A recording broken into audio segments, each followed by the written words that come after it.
God. Ask God.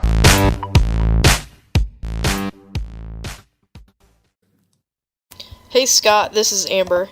I listen to all of your podcasts and I appreciate you and all the information you've given us to take action, and especially for starting that awesome Facebook group.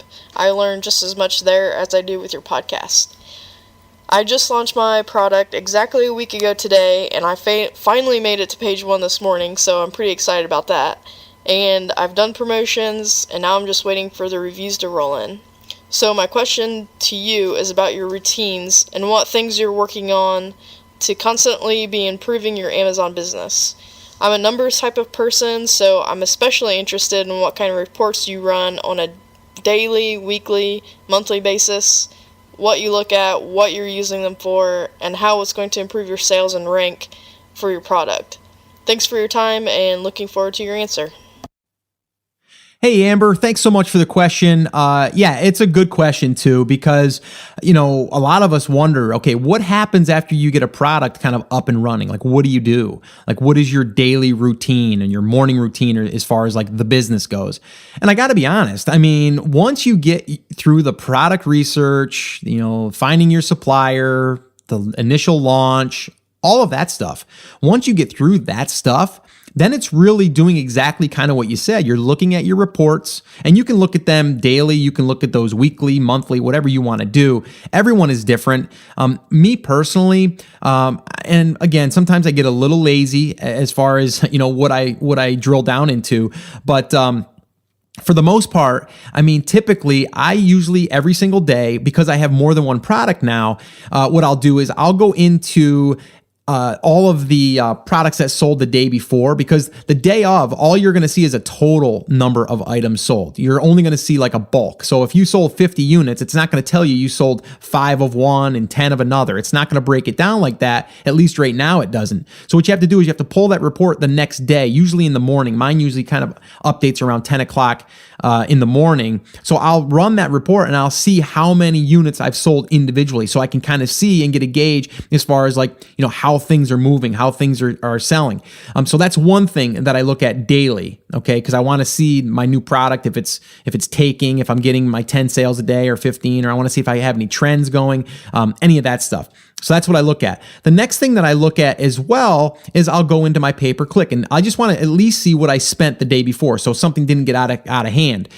Typically right now I'm spending between I'd say about $60 to $80 per day, and that's in August, which we're kind of at a slow month right now. But that's generally what I'm spending. Now, if I went in there and I spent $100, I would want to drill into that a little bit deeper to see why I did. Maybe a keyword that I'm bidding on has increased, and maybe that's not going to be as profitable, or maybe that's not going to even be a break even. So I want to look at that. I'll also want to look at like the last week. I don't look at this week necessarily for sales. I look at the last week, and then that kind of tells me the sales that I generated from the week before from the pay-per-click. And I'll look at my ACOS, which is your cost per sale.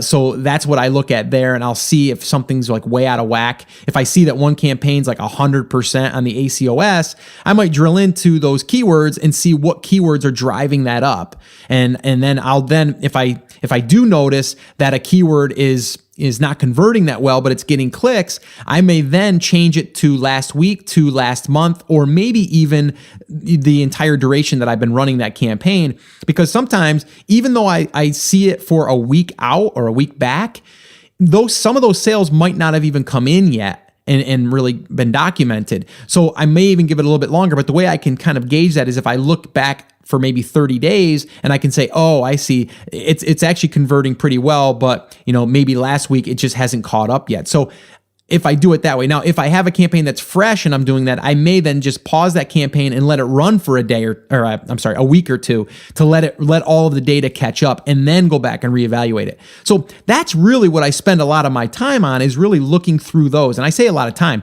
If I spend a half hour, 40 minutes a day looking through my campaigns, that would be a lot. So really, that's what I do. Now, if you don't have someone that's going to log into your seller's account and look at your feedback, you'll want to do that as well. That's another thing that I've done in the past, but now I have my wife do it. So she's kind of like my VA. I'm doing air quotes again. But it's something that she can do. And she goes in there and she sees any feedbacks that have come in. And then from there, she can go ahead and respond to them.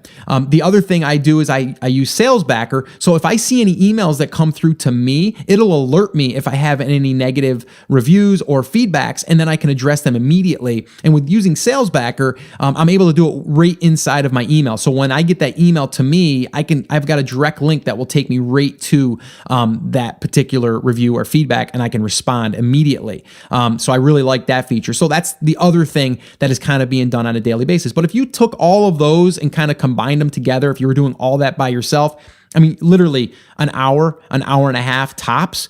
And then the rest of the time, depending on what you're doing, you might want to see inventory. So you might need to contact your supplier and see if you can order your next round of inventory. Especially with fourth quarter coming now, you really want to start thinking about, planning ahead. So those are things that you kind of want to look ahead and try to predict a little bit. So this way here, you can be ahead of the curve.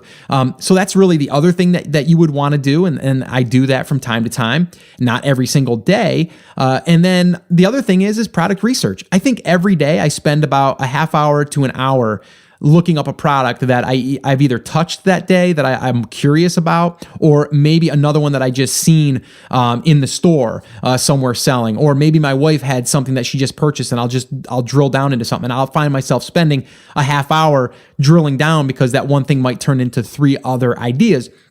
Now, a lot of these don't turn into anything, but they get that process going. So I'm always looking for new product, not even just for myself, but for maybe someone else. I have a friend that's looking to get into this. I may turn him on to a product and say, hey, you might want to check this out. So again, I'm just always in that because I want to be in that product research stage always. So I know that was kind of long-winded, but it was actually, I think I just spent longer answering that than I did to actually do my maintenance type stuff during the day. But anyway, so kind of funny, a long-winded answer, but I just wanted to be clear on that. It doesn't have to be a lot of time once you get up and running. In the beginning, yes, you're going to spend more time with product research, with suppliers, with packaging, with your pre-launch, with building out your listing, all that stuff. But once that's done, then it's a matter of just maintaining and then kind of keeping an eye on everything and seeing how things are going. So I hope that's answered your question. If you guys want to submit a question, head over to theamazingseller.com/ask, and you can do that. I want to also, again, remind you guys, if you're brand new and this is your first time to the show, I want to welcome you. I love hanging out with you guys. This is just awesome to be able to virtually connect like this. And that's why I love the Ask Scott sessions. But if you are brand new and you're just getting your feet wet and you don't understand the entire process, the entire business model, I would recommend attending one of my live free workshops. This is where I break it down for you in 5 phases: how to pick a market and a product, how to source it, how to do a pre-launch, how to do a launch, how to promote the product, and everything in between. We go over that on a workshop, and we go through every single thing. We also do live Q&A. So if you want to attend one of them, I would love to invite you to the next one, and you can register for the next one by heading over to theamazingseller.com/workshop, and you can register there for an upcoming workshop. Well, hey there. Thank you so much for listening to that episode of Ask Scott. Now, that was just a highlight from one of our full episodes where I generally answer 3 to 4 questions on a podcast. If you want to go back and listen to all of the past archives of not just the Ask Scott session, but all of the full episodes where I do interviews with top Amazon sellers, people starting from scratch and building a business, if you want to listen to any of those episodes, head over to theamazingseller.com and you can find all of that over there. You can also find details there on how you can ask your own question and get it aired on an upcoming Ask Scott session and possibly see it here on YouTube or just on the podcast. All right, so definitely head over to theamazingseller.com. There's tons of resources over there for you to be able to build your e-commerce and Amazon business. So definitely go check that out. Now, I just wanted to remind you one thing before I let you go. There's a lot of information out there and some of it is really, really good. What I want you to remember is you have to not just consume the information, you have to actually apply that information. So take this information that you learned here today and apply it to your business. And this way here, you can get results. As my shirt says, I wear it almost daily. Take action. We'll see you guys.